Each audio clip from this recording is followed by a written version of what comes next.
For months, Daniel had been struggling with insomnia. At first it was just the usual sleepless nights, tossing, turning, staring at the ceiling, waiting for a relief that never came. But as the weeks stretched into months, something darker began to take shape in the corners of his vision. Those long, silent hours alone in the apartment felt heavier, thicker, almost alive. It all started on a rainy night in November. Daniel lay on his back, exhausted, but with a mind that refused to shut off. His room was pitch black, except for the faint orange glow of the street lamp filtering through the blinds. That's when he saw them. 2 tiny white lights, hovering in the corner of the room. At first he assumed they were reflections, maybe from his phone screen or the metal on his bookshelf. He blinked hard, trying to clear his vision, rubbed his eyes. But the lights remained. 2 small, white, circular glimmers, perfectly still, perfectly aligned, like a pair of eyes staring right at him. He whispered into the darkness, "Hello? Is someone there?" No answer. The lights didn't move. They didn't fade. They just stared. After nearly a minute of frozen silence, Daniel forced himself to roll over and turn on the lamp. The room flooded with warm light.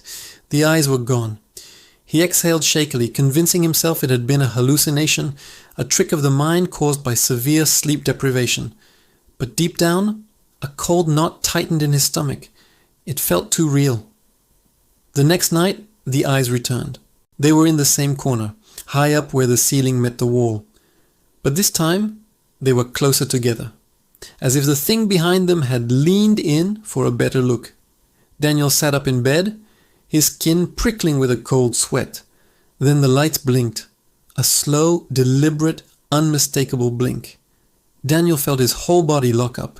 His heartbeat hammered in his ears, a frantic drum against the silence of the room. He grabbed the lampchain and yanked. Light filled the room. Nothing. He checked every inch of the corner, ran his hand across the wall, the ceiling, even the air.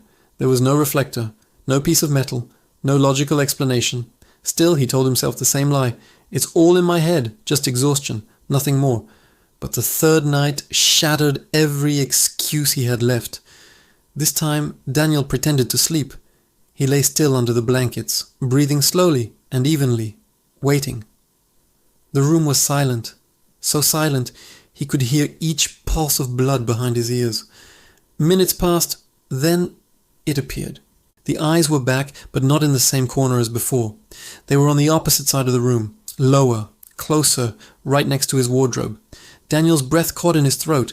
His eyes watered from the strain of not blinking, afraid to miss a single moment. And then the lights drifted sideways, floating smoothly to the left, like whatever was watching him was now moving on silent feet.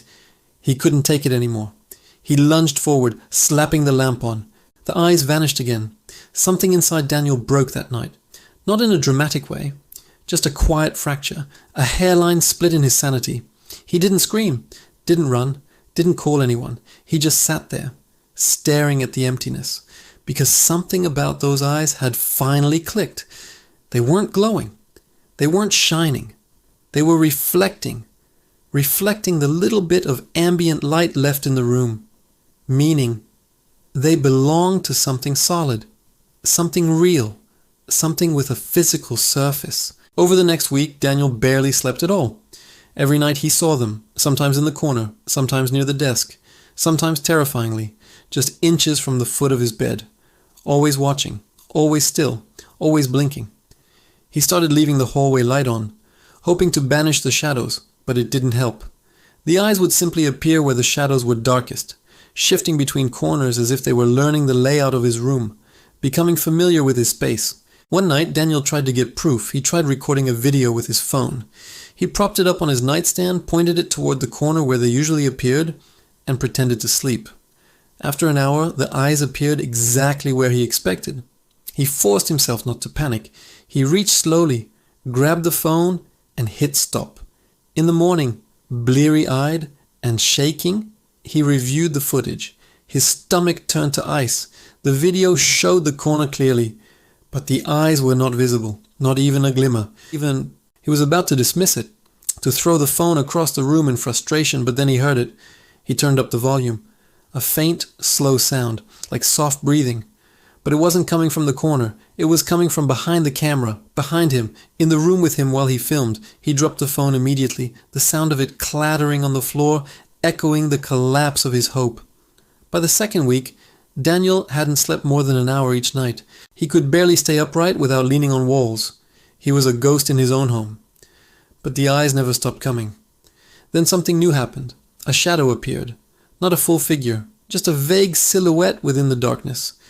Sometimes it looked tall, sometimes it was hunched, but it was always positioned behind the eyes, as if they belonged to a face. And every night, the shape looked more human, but not quite. Its movements were too smooth. Its outline was too sharp in some places and too blurry in others, as if it hadn't fully decided what it wanted to be. Daniel became desperate. He tried sleeping on the couch. The eyes appeared there too. He slept in the hallway, his back against the wall. They stared at him from the bathroom doorway. He slept with every light in the apartment on. They simply stood in the darkest patch of shadow, a sliver of darkness that shouldn't have been there. Wherever he went, the eyes followed. One morning, after another torturous night, Daniel sat at the kitchen table with a mug of cold coffee he couldn't bring himself to drink. He hadn't noticed it first. He was too tired to think straight. But then he realized something was wrong. Even in the bright morning sun, there was a dark corner in his kitchen. A corner that hadn't existed before.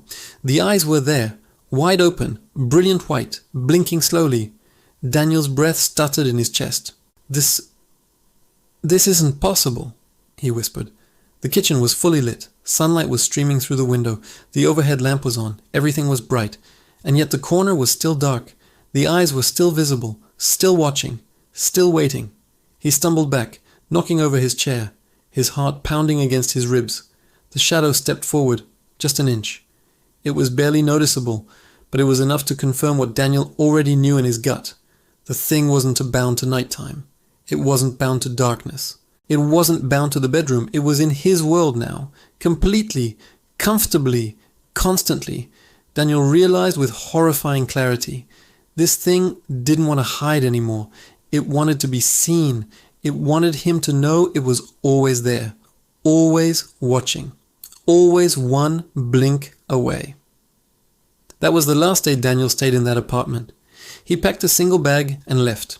But leaving didn't help. The first night in his new place, he sat on the edge of the bed, breathing deeply, trying to calm himself.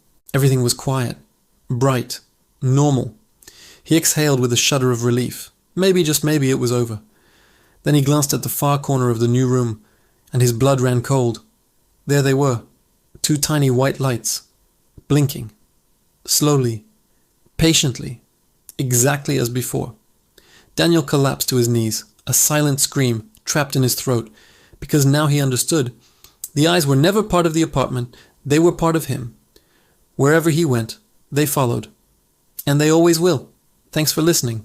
If this story sent a chill down your spine, don't forget to like, subscribe, and hit that notification bell so you don't miss our next tale. Stay safe out there.